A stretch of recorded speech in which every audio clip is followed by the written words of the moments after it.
साथ हालात बदल जाते हैं। इसलिए बदलाव में स्वयं को बदल लेना ही बुद्धिमानी है। सुप्रभात बच्चों। समय परिवर्तनशील है और गतिशील है बेटा। इसका प्रत्येक क्षण बहुमूल्य है। जैसा कि आप जानते हैं कि प्राकृतिक आपदा के कारण हम सबको विद्यालय बंद करने पड़े और ऑनलाइन क्लासेस लगानी पड़ी। प्यारे बच्चों, ये एक शानदार मौका है। आपके पास समय ही समय है। इसका आप सब भरपूर लाभ उठा सकते हैं। पुस्तकों में दिए गए ज्ञान रूपी सागर में डूबकर सारा ज्ञान संजो सकते हो। पहले समय का अभाव रहता था और विशेष सामग्री का भी अभाव रहता था, परंतु अब दोनों ही आपके पास भरपूर है। आप सब इसका अधिक से अधिक लाभ उठाएं। आप अब ऑनलाइन क्लासेस के साथ साथ ई लर्निंग, ई कंटेंट का भी लाभ उठा सकते हैं। आज मैं आपको कक्षा 9वीं की एक कविता खुशबू रचते हैं हाथ, जो कि अरुण कमल द्वारा रचित है, पढ़ाने जा रही हूँ।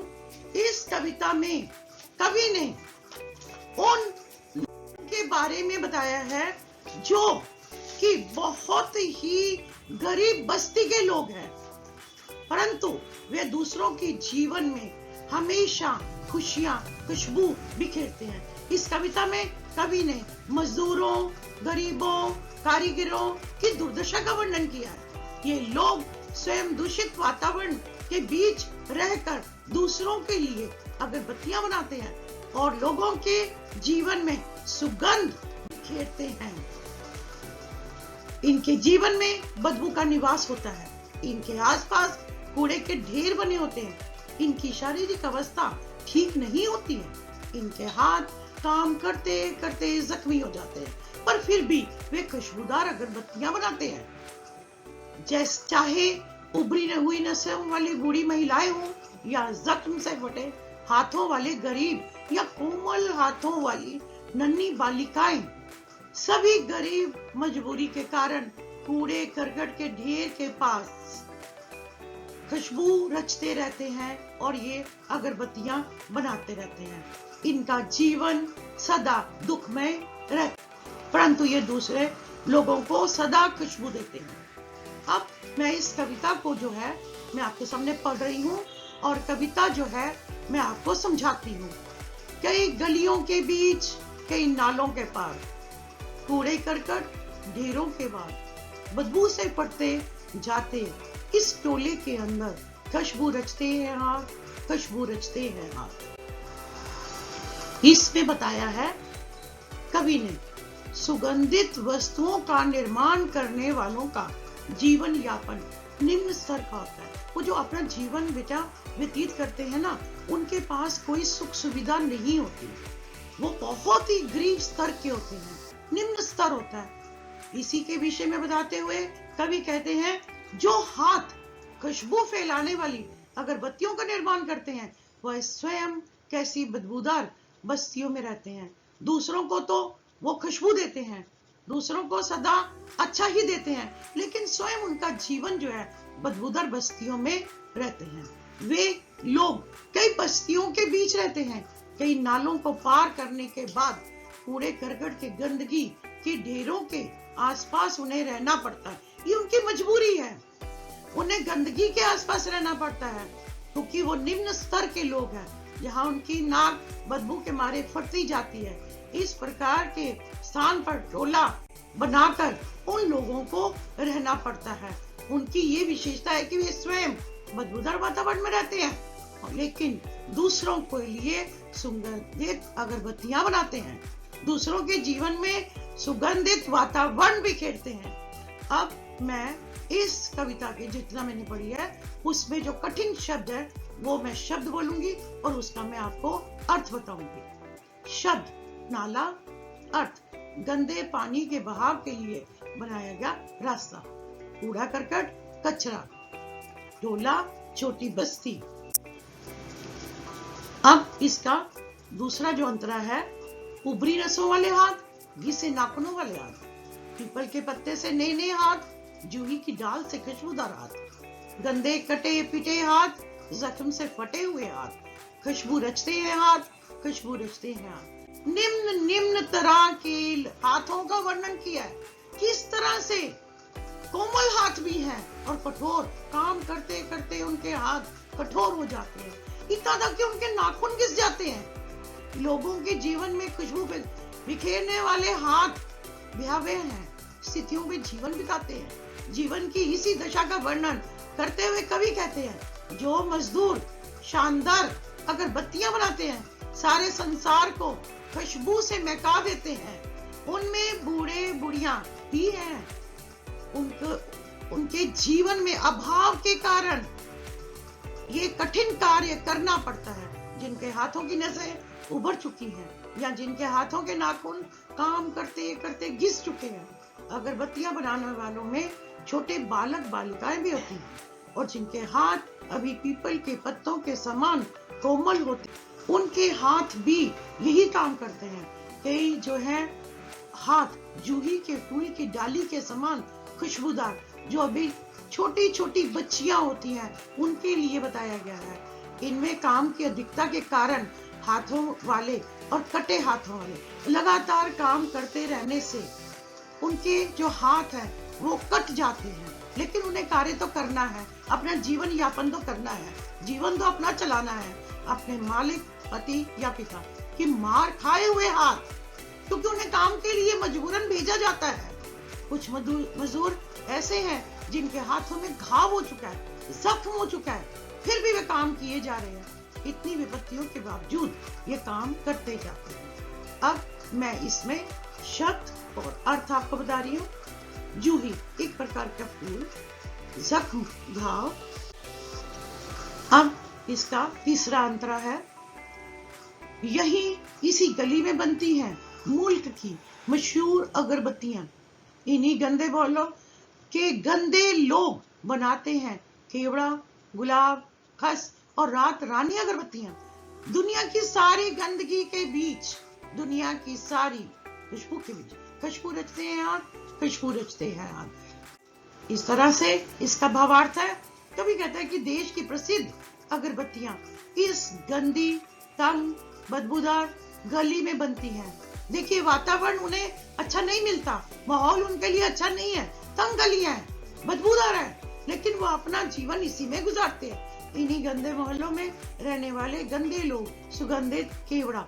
देखिए जीवन उनका कैसा है, उनका जीवन बहुत ही गंदे वातावरण में है, लेकिन लोगों को वो क्या करते हैं, सुगंधित केवड़ा, गुलाब, पोस्ता और रात रानी की सुगंध वाली महकती अगरबत्तियां बनाकर देते हैं। यद्यपि खुद दुनिया की भी गंदगी के बीचों बीच रहते हैं, तथापि अपने हाथों से दुनिया को महकाने वाली खुशबूदार अगरबत्तियां बनाते हैं। इस प्रकार वे स्वयं गंदे वातावरण में रहते हैं, लेकिन लोगों को खुशबू बांटते हैं। यही श्रम एक खुशबू पैदा करता है। शब्द अर्थ, मुल्क, देश। केवड़ा एक छोटा पेड़ जिसके फूल खुशबूदार होते हैं। रात रानी एक फूल। अब मैं इस कविता से संबंधित आपको कुछ एमसीक्यूज, जिन्हें कि हम हिंदी में बहुविकल्पीय प्रश्न कहते हैं, वो मैं बोलूंगी। उसके उत्तर 4 हैं, उनमें से एक सही उत्तर होगा, जिसके मैं आपको उससे भी परिचित करवाऊंगी। पहला प्रश्न है, गली में क्या बनती है? अगरबत्तियां बनती हैं, मोमबत्तियां बनती हैं, माचिस बनाते हैं या खुशबूदार अगरबत्तियां? तो इसका उत्तर है खुशबूदार अगरबत्तियां। इस कविता का नाम है, पहला है खुशबू वाले हाथ, खुशबू रचते हैं हाथ, खुशबू के हाथ, खुशबू से युक्त हाथ। तो इसका उत्तर है खुशबू रचते हैं हाथ। अब है, खुशबू का पर्यायवाची शब्द है सुगंध, दुर्गंध, सौगात, सोंधी महक। तो खुशबू का पर्यायवाची शब्द होता है सुगंध। इस कविता के कवि का नाम है अरुण कमल, अरुण पंकज कमल। तो इसका सही उत्तर है अरुण कमल। अगरबत्तियां बनाने वाले कहाँ रहते हैं? गलियों के बीच, कूड़े के ढेर के पास, नालों के ऊपर दुर्गंध युक्त वातावरण में। तो इसका सही उत्तर है दुर्गंध युक्त वातावरण में। खुशबू रचते हैं हाथ, कविता किन विषमताओं को बेनकाब करती है? सामाजिक, आर्थिक, नैतिक, क व ख दोनों। इसका उत्तर है क व ख दोनों। अब मैं इस पाठ से संबंधित प्रश्न, पहला प्रश्न बोलने जा रही हूँ, उसके बाद मैं आपको उसके उत्तर से अवगत कराऊंगी। पहला प्रश्न है, खुशबू रचने वाले हाथ कैसी परिस्थितियों में तथा कहाँ रहते हैं? उत्तर, खुशबू रचने वाले हाथ अत्यंत कठोर परिस्थितियों में, गंदी बस्तियों में, गलियों में, कूड़े के ढेर के इर्द गिर्द तथा नाले के किनारे रहते हैं। वे अस्वच्छ एवं प्रदूषित वातावरण में जीवन बिताते हैं। वे इस दुर्गंधमय वातावरण में रहने को विवश हैं, मजबूर हैं। वे सामाजिक और आर्थिक विषमता के शिकार हैं। दूसरों को खुशबू देने का काम करने वाले खुद स्वयं बदहाली का जीवन बिताते हैं। इसका दूसरा प्रश्न है, कविता में कितने तरह के हाथों की चर्चा की गई है? इसमें निम्न प्रकार के हाथों की चर्चा की गई है। पहला हाथ, उभरी नसों वाले हाथ अर्थात वृद्ध हाथ। दूसरा, घिसे नाखूनों वाले हाथ, श्रमिक वर्ग का प्रतीक है जो। तीसरा, पीपल के पत्ते जैसे हाथ, ने अर्थात छोटे बच्चों के कोमल हाथ, तो छोटे छोटे बच्चे होते हैं उनके हाथों के लिए बताया गया है। चौथा, जूही की डाल जैसे खुशबूदार हाथ अर्थात नव युवतियों के सुंदर हाथ जिन्हें किसी कारणवश काम में जाना पड़ता है।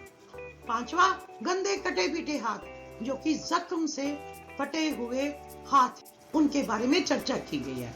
अब तीसरा प्रश्न है, कवि ने ये क्यों कहा कि खुशबू रचते हैं हाथ? उत्तर, कवि ने ऐसा इसलिए कहा क्योंकि इन गरीब मजदूरों के हाथ सुगंधित अगरबत्तियों का निर्माण करते हैं तथा हमारे जीवन को सुख सुविधाएं उपलब्ध कराकर खुशबू से महकाते हैं, जिससे ऐसा लगता है कि अत्यंत प्रदूषित वातावरण में रहकर भी इनके हाथ हमारे लिए सुख सुविधाओं से भी वस्तुओं का निर्माण करते हैं, जिससे समस्त प्राणियों के जीवन में सुगंध फैल जाती है और बदहाली का जीवन बिताकर दूसरों के लिए जीवन में खुशबू फैलाते हैं।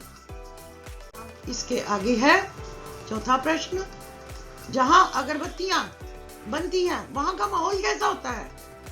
जहां अगरबत्तियां बनती हैं वहां का वातावरण अत्यंत गंदगी भरा होता है। चारों ओर नालियां तथा कूड़े करकट का ढेर जमा होता है। चारों ओर बदबू फैली होती है। ये सुगंधित अगरबत्तियां बनाने वाले ऐसे गंदे वातावरण में रहकर भी दूसरों के जीवन में खुशबू भी करते हैं, पर ऐसे वातावरण में, ऐसी भयावह स्थिति में उनके रहना विवशता है, उनकी मजबूरी है, उन्हें ऐसे ही माहौल में रहना पड़ता है। पांचवा प्रश्न है, इस कविता के लिखने का मुख्य उद्देश्य क्या है? उत्तर, इस कविता को लिखने का मुख्य उद्देश्य यही है कि हमारे समाज की सुंदरता की रचना करने वाले गरीब और उपेक्षित लोगों को और हमारा ध्यान आकर्षित करना है, ताकि आप लोग इन गरीब मजदूरों के जीवन की वास्तविकता को जान लें और समाज में फैली विषमताओं तथा भेदभावों को मिटाने की कोशिश करें। मजदूरों और कारीगरों की दुर्दशा का चित्रण करना तथा लोगों में चेतना जगाना भी है। कवि स्तर को ऊंचा उठाने के लिए सबको मिलकर प्रयास करने के लिए प्रेरित करता है, ताकि इन्हें भी जीवन के लिए स्वच्छ वातावरण मिल सके। धन्यवाद।